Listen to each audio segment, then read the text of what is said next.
오늘 하나님께서 우리에게 주신 말씀 여호수아 24장 14절에서 18절 말씀입니다. 구약성경 여호수아서 24장 14절에서 18절 말씀, 하나님의 말씀 봉독하여 드릴 때 하나님의 음성을 경청하십시오. 그러므로 이제는 여호와를 경외하며 온전함과 진실함으로 그를 섬기라. 너희의 조상들이 강 저쪽과 애굽에서 섬기던 신들을 치워버리고 여호와만 섬기라.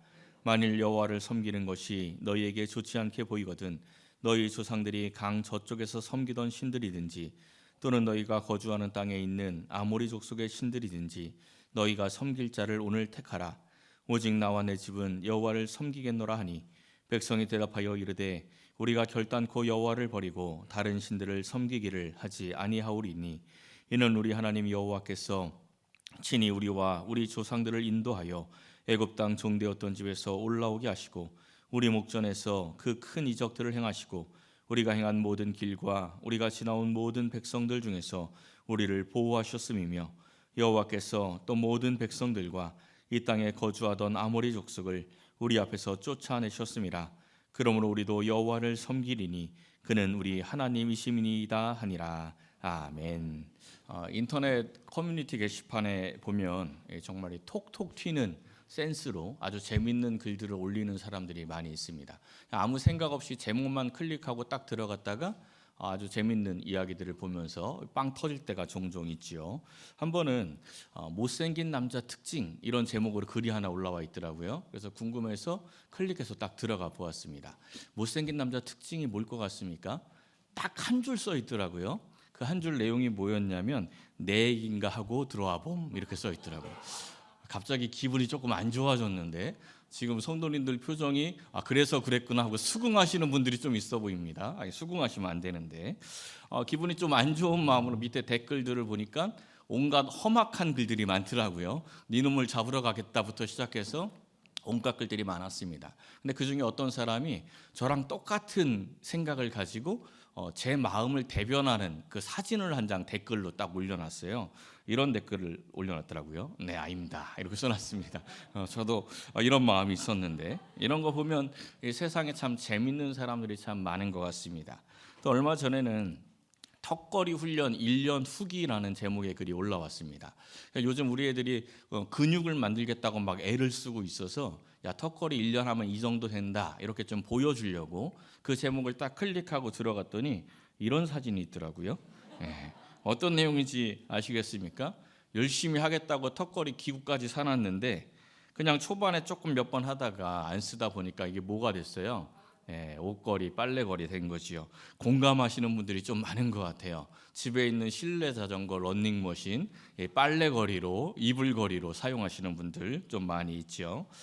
그냥 뭐 농담 같은 사진입니다. 그냥 농담 같은 이 사진이긴 한데 이 사진을 보면서 우리가 스스로를 좀 묵상해 보면 좋을 것 같습니다. 하늘나라에 영적 커뮤니티가 있다고 상상을 한번 해보십시오. 그리고 그 커뮤니티 게시판에 내 이름으로 된 글이 하나 있습니다. 신앙생활 몇 년 후기. 어떤 사람은 1년이 될 수도 있고요. 어떤 사람은 10년, 20년, 또 어떤 사람은 신앙생활 평생 후기가 될 수 있겠지요. 그거를 딱 클릭하고 들어가면 하나님의 전신갑주를 입은 영적 전사의 모습이 딱 하고 나와야 되는데 그냥 세상에 쓸모없는 거 주렁주렁 달려가지고 하나님의 백성으로서의 역할을 아무것도 못하는 사진이 있다면 그는 굉장히 씁쓸하겠지요. 그러니까 이러한 사진을 보면서 우리 스스로를 돌아보고 깊이 묵상을 해야 합니다. 올해 우리 교회 표어가 성령의 능력으로 부흥하는 교회입니다. 둘째 주에 이 제목으로 우리가 말씀을 나누었습니다. 우리가 성령의 이끄심에 순종할 때 성령의 능력으로 교회는 부흥하게 되어 있습니다. 교회의 부흥은 숫자가 늘어나고 재정이 늘어나는 것을 이야기하지 않습니다. 그거는 부흥의 한 현상일 뿐이지 숫자가 오히려 줄고 재정이 오히려 줄어도 교회는 부흥할 수 있습니다. 성령의 능력으로 살아가는 성도들이 많아지는 게 교회가 부흥하는 겁니다. 교회가 올바르게 부흥하면 그 교회에 소속되어 있는 성도들의 개인의 인생도 함께 부흥합니다. 그게 지난주에 나누었던 말씀 성령의 능력으로 부흥하는 인생이었죠. 그리고 오늘 이제 마지막으로 성령의 능력으로 부흥하는 가정에 대해서 함께 이 말씀을 나누고자 합니다.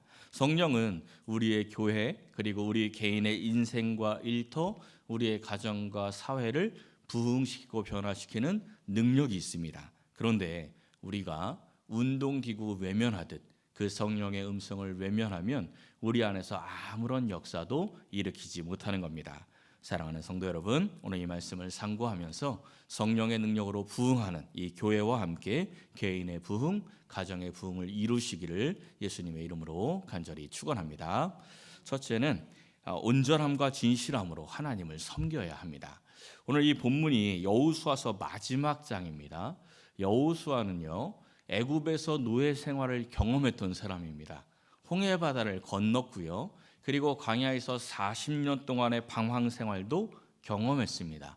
그리고 요단강을 건넜고 가나안 정복 전쟁을 치루었지요. 이러한 이 이스라엘의 모든 역사를 경험한 사람은 딱 2명밖에 없어요. 누구죠? 여호수아와 갈렙, 딱 2명밖에 없습니다.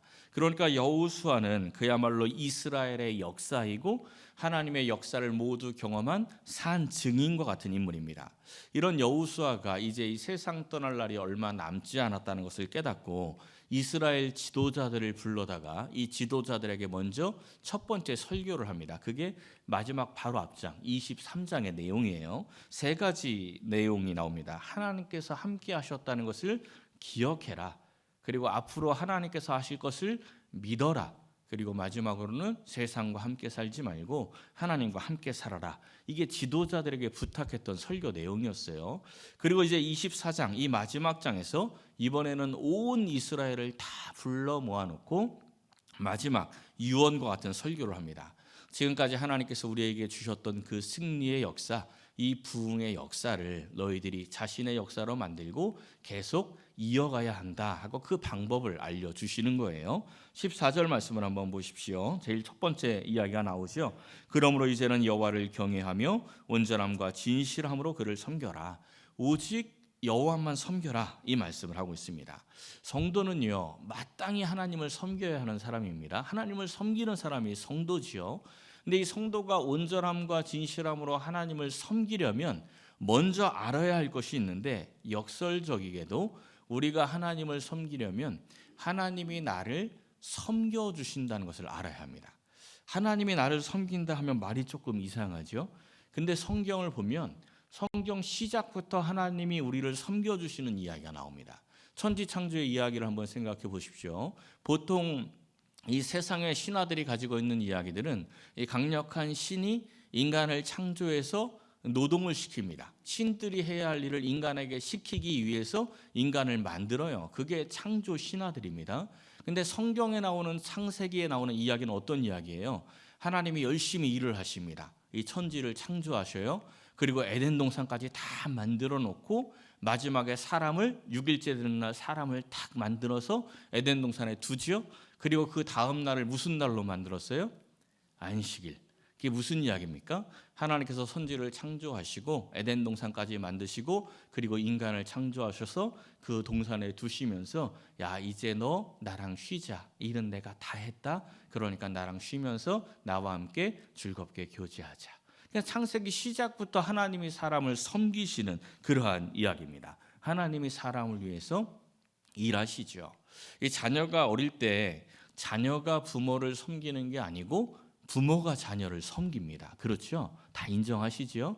자녀가 어리면 어릴수록 부모가 더 극진히 섬깁니다. 이 자녀를 아주 극진하게 섬겨요. 근데 이 자녀가 섬김을 받으면서 자라나는데 그 자녀들이 부모의 섬김을 압니까 모릅니까? 잘 몰라요. 그래가지고 학생 때 지가 공부 열심히 해서 성적이 좀 올라가면 부모한테 성적표 내밀면서 뭐라 그래요? 뭐 내놓으라 그러죠.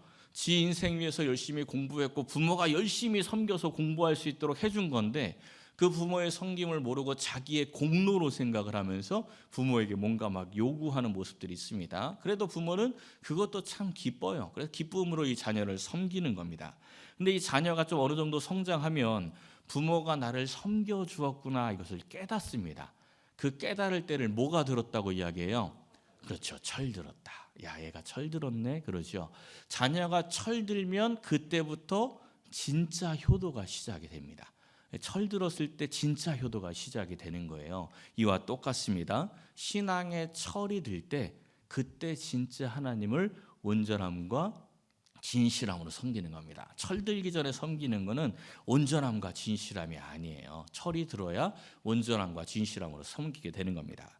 사무엘하 7장을 보면 이 다윗이 어느 날 하나님께 좀 감사함을 느껴요. 하나님이 나를 왕으로 세워주시고 지금까지 이렇게 승리케 하셨는데 내가 뭔가 좀 해야 되지 않겠나 싶어서 성전을 짓겠다, 이런 마음을 먹지요. 그때 하나님께서 이 나단 선지자를 통해서 이런 말씀을 주십니다. 네가 나를 위하여 내가 살 집을 건축하겠느냐? 내가 말하기를 너희가 어찌하여 나를 위하여 백향목집을 건축하지 아니하였느냐고 말한 적이 있느냐? 이 다윗이 하나님을 위해서 성전을 짓겠다는 헌신하는 마음을 가졌는데 하나님이 거절하셨어요. 내가 언제 너한테 집 달라고 그랬니? 이러면서 거절을 하셨다는 겁니다. 거절은 하시긴 하셨는데 열왕기상 8장을 보면은 이 솔로몬이 기도할 때 하나님께서 말씀하시는 내용 가운데 다윗의 이 마음을 기뻐하셨다는 내용이 나와요. 이 다윗의 마음을 기뻐하십니다. 그런데 거절은 하셨습니다. 그리고 나서 이런 말씀을 하시죠. 네가 나를 위해서 집을 짓는 게 아니고 내가 너를 위해서 집을 짓겠다, 이렇게 이야기하죠. 그리고 그 바로 위에 무슨 말씀이 있습니까? 너를 모든 원수에서 벗어나 편히 쉬게 하리라. 그러니까 하나님께서 무슨 말씀을 하는 거예요? 세상이 섬기는 우상들과 하나님은 전혀 다르죠. 우상들은 너 나 섬겨, 네가 나 섬기면 뭐 해줄게, 이런 이야기가 나오는데 이 성경의 이야기는 그 흐름이 아닙니다. 하나님께서 내가 너 섬겨줄 거야, 내가 너 편히 쉬게 해줄 거야, 그러니까 너는 내 안으로 들어와라. 이게 하나님께서 계속 주시는 말씀, 그러니까 도리어 섬기시는 분이죠. 이 하나님의 섬김이 가장 궁극적으로 나타나는 장면이 어디에서 나옵니까? 우리 예수님께 나오죠. 모든 언약의 성취인 우리 예수님께서 오셔서 이렇게 말씀하십니다. 내가 여기 온 것 섬김을 받으려 함이 아니고 섬기려고 왔어. 우리 하나님께서 사람의 몸으로 이 땅에 오셨는데 우리에게 오셔서 야, 내가 섬김 받으러 온 게 아니야, 내가 너희들을 섬기러 왔어. 어느 정도까지 섬기신대요? 자기의 생명을 대속물로 주기까지 섬기기 위해서 이 땅에 오셨다. 이 사랑, 이 하나님의 섬김의 사랑을 우리가 먼저 알아야 하나님을 제대로 섬길 수가 있다는 겁니다. 이 다윗도요, 이 나단 선지자를 통해서 하나님의 말씀을 듣고 하나님의 은혜를 깨닫습니다. 그때 영적 철이 드는 거죠. 그리고 그 은혜를 감사한 후에 나오는 내용이 사무엘하 8장인데 이 주변 국가들을 다 점령하는 내용입니다. 이런 말씀이 반복돼요. 다윗이 어디로 가든지 여호와께서 이기게 하시니라. 하나님의 은혜를 깨닫고 온전함과 진실함으로 하나님을 섬기니까 하나님이 항상 동행하여 주셔서 이러한 형통한 복이 임하게 되는 것입니다. 이건 결과지요. 이게 목적이 아닌 겁니다. 이 결과죠. 다시 본문을 한번 보십시오. 15절 마지막에 보면 오직 나와 내 집은 여호와를 섬기겠다, 여호수아가 선포합니다.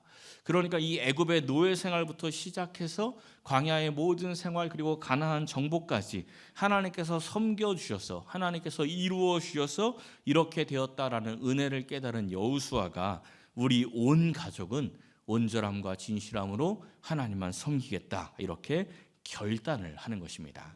사랑하는 성도 여러분, 이 여호수아처럼 온 가족이 함께 우리 하나님을 온전함과 진실함으로 섬김으로 어디로 가든지 이기게 하시는 이 하나님의 은혜를 목도하는 복된 한 해가 되시기를 예수님의 이름으로 간절히 축원합니다. 두 번째는 버릴 것을 버려야 합니다. 14절 말씀을 보면요, 여호와만 섬기라, 이 말씀 앞에 너희의 조상들이 강 저쪽과 애굽에서 섬기던 신들을 치워버리고 라는 말씀이 나옵니다. 그러니까 우리가 온전함과 진실함으로 하나님을 섬기려면 치워야 할 것, 버려야 할 것이 있다는 겁니다. 먼저 이 버릴 것을 버려야 하나님을 온전히 섬길 수가 있는 거예요. 근데 이게 참 쉽지가 않습니다. 여러분, 하나님을 섬기기 위해서 이 방해가 되는 것들을 버리는 게 쉽습니까?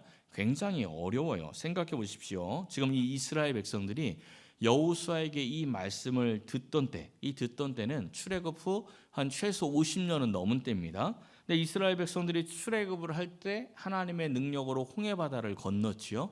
홍해 바다를 건너는 것 하나님의 능력으로 경험했습니다. 40년 광야 생활을 할 때는 하나님께서 구름 기둥과 불 기둥으로 보호하시고 지키시고 인도하시는 것 날마다 목도했습니다. 날마다 만나와 메추라기를 먹었고요. 반석이 깨져서 생수가 공급받는 그러한 역사도 경험했습니다. 때가 찼을 때는 요단강을 건너서 가나안 땅을 승리로, 모든 가나안 전쟁을 승리로 이끄시는 하나님을 다 목도하고 경험했습니다. 그런데 아직도 애굽에서 섬기던 신이 남아 있는 거예요. 애굽에서 섬기던 신들을 치워버려라. 아직도 그렇게 오랜 세월 동안 하나님을 경험했는데 아직도 애굽에서 섬기던 신들이 남아 있다. 참 버리기 어려운 거지요. 그런데 생각해 보면 이스라엘 백성들이요, 우상과 완전히 결별한 적이 한 번도 없습니다.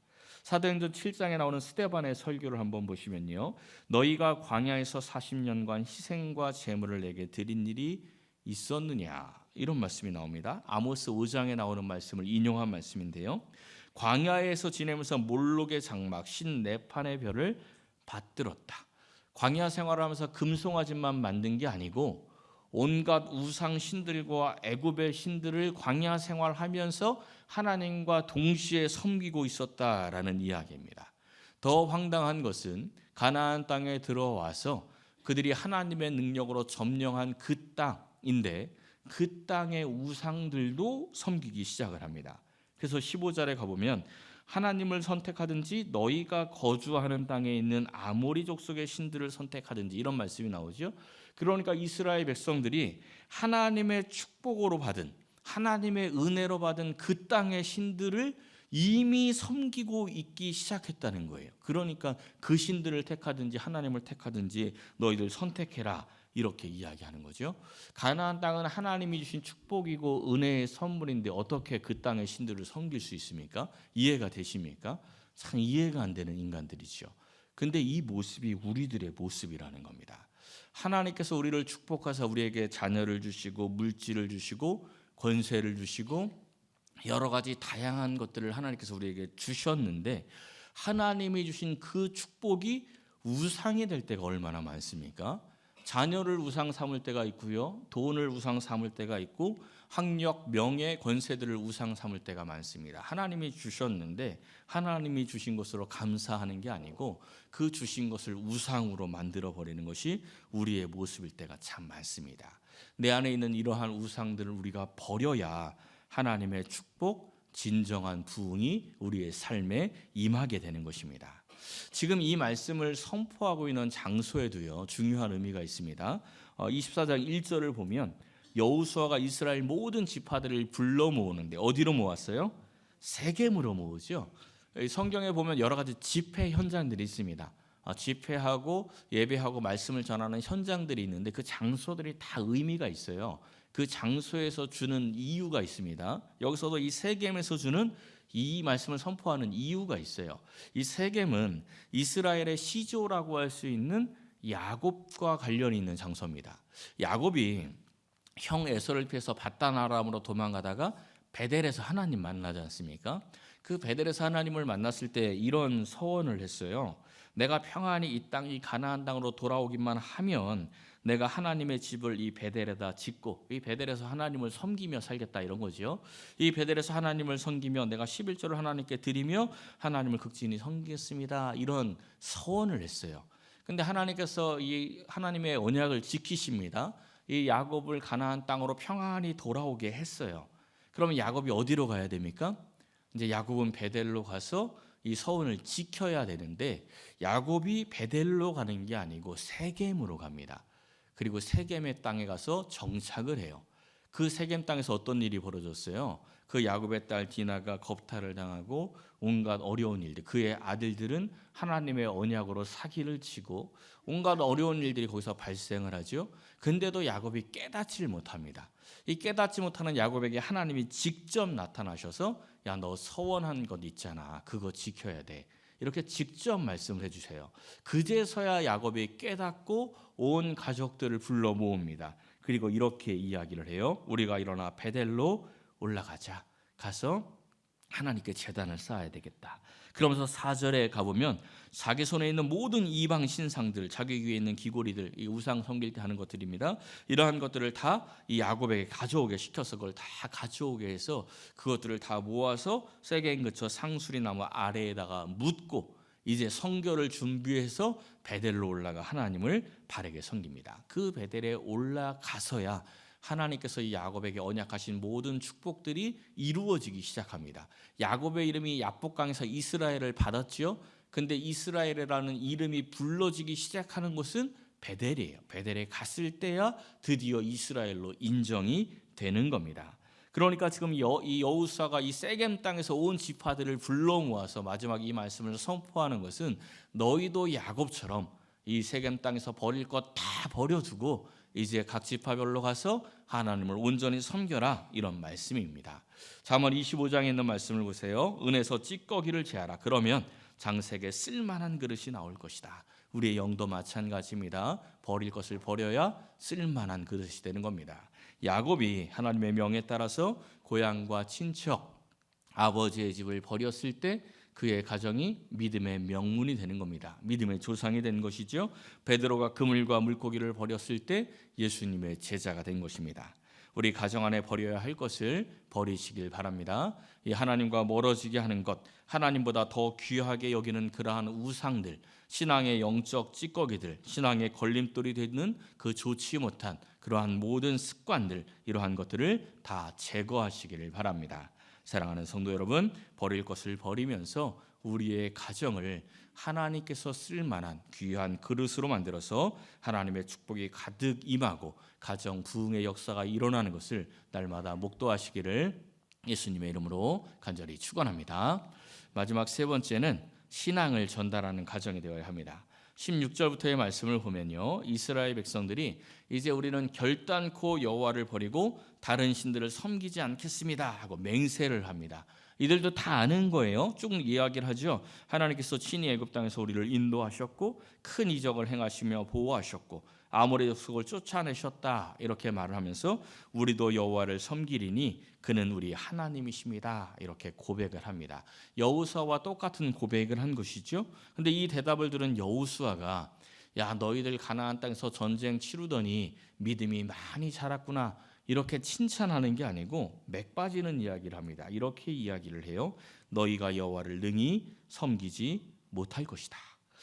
이 상황이 우리 상황이라고 생각을 해보십시오. 제가 여러분들에게 여러분 누구를 섬기겠습니까? 하나님 섬기겠습니까? 우상 섬기겠습니까? 이렇게 물으면 뭐라고 대답하시겠어요? 당연히 하나님 섬기겠습니다, 이렇게 대답을 하겠지요. 주일날 교회까지 와서 예배를 드리는 사람이 뭘 섬기겠습니까? 근데 저는 우상 섬길 건데요, 이러면 정신감정을 좀 받아야지요. 당연히 하나님 섬기기 위해서 교회에 나와서 예배하는 겁니다. 다들 하나님 섬기겠다라고 대답을 했는데 제가 거짓말하지 마세요. 여러분들이 무슨 하나님을 섬깁니까? 이렇게 말을 하면 기분이 어떠시겠어요? 아까 그 댓글 사진처럼 네, 아닙니다 이러든지, 아니면 뭔가 기분이 나빠서 시험이 들든지 그러겠지요. 근데 지금 여호수아가 이스라엘을 이렇게 대하고 있는 겁니다. 이것은 이스라엘의 결심을 무시하는 것이 아니고 경고하고 있는 겁니다. 그만큼 쉽게 넘어질 수 있으니 정신을 차리라는 거죠. 그래서 여호수아가 다시 한번 이스라엘 백성들의 신앙을 재점검을 합니다. 다시 한번 확인을 하고 우상을 제거하고 말씀대로 살아야 한다 하고 다시 또 한번 권면을 해요. 그리고 나서 여호수아가 죽습니다. 그리고 이제 여호수아의 마지막 부분은 이런 식으로 끝이 나요. 이스라엘 백성들이 여호수아가 사는 날 동안, 그리고 여호와께서 이스라엘을 위하여 행하신 모든 일을 아는 자들이 사는 날 동안 여호와를 섬겼다. 이 여호수아서 시작은 승리입니다. 하나님께서 모세와 함께 하신 하나님께서 여호수아 너와 함께 할 거니까 강하고 담대해, 이렇게 시작하죠. 이렇게 시작하고 이제 그 뒤로 이어지는 게 계속되는 승리입니다. 가나안 땅을 다 정복하는 이야기예요. 그리고 마지막은 여호와를 섬겼다, 이렇게 끝이 나니까 뭔가 여호수아서가 해피엔딩으로 탁 끝난 것 같은데, 여호수아서 다음 책이 뭐지요? 사사기. 여호수아 다음 책은 사사기입니다. 사사기의 별명은 구약의 암흑시대입니다. 좀 이상하죠? 여호수아와 함께 이 가나안 땅을 점령한 이스라엘 백성들은요, 1세대가 아닙니다. 2세대예요. 1세대가 출애굽한 이스라엘 백성들, 홍해바다 건너 그런 이스라엘 백성들이죠. 근데 그들은 광야에서 다 죽었어요. 여호수아와 갈렙만 살아남았습니다. 지금 이 가나안 땅을 함께 정복한 이스라엘 백성들 2세대들, 광야 40년 동안 하나님께 훈련받고 그야말로 영적 전사들이 되어서 가나안 땅에 들어가서 가나안을 다 점령했던 형통한 길, 승리한 길을 걸었던 백성들이 2세대 이스라엘 백성들, 하나님과 동행했던 사람들입니다. 그러면 그 바로 다음 책인 그 다음 시대가 번영과 형통의 시대가 되어야 하는데, 번영과 형통의 시대가 아니라 암흑 시대가 되었다는 겁니다. 왜 그렇게 되었을까요? 사사기 2장에 있는 말씀을 보십시오. 하나님의 능력과 은혜를 경험한 세대들이 다 이 세상을 떠난 후에 다른 세대가 일어납니다. 이들은 여호와를 알지 못해요. 하나님을 알지 못했고 하나님께서 행하신 일도 알지 못합니다. 그러다 보니까 하나님과 멀어지고 결국 그들의 인생이 암흑 속으로 들어가 버리고 만 것입니다. 신명기서는 이 가나안 땅에 들어가기 직전에 모세를 통해 모세가 하나님의 말씀을 이스라엘 백성들에게 마지막으로 전한 말씀이 신명기서입니다. 그 가운데 가장 중요한 주제가 신명기 6장에 나오죠. 쉐마 이스라엘이라고 불립니다. 6장 3절 쉐마 이스라엘이 이렇게 시작을 해요. 이스라엘아 듣고 삼가 그것을 행하라. 그러면 젖과 꿀이 흐르는 땅에서 내가 크게 번성하리라. 하나님의 언약은 너희들 가나안 땅에 들어가면 크게 번성할 거야. 이게 모세를 통해서 주신 하나님의 언약입니다. 그런데 왜 이 언약이 성취되지 못했습니까? 왜 이스라엘 백성들이 이 복을 받지 못했어요? 바로 다음에 나오는 내용들의 말씀이 지켜지지 않았기 때문입니다.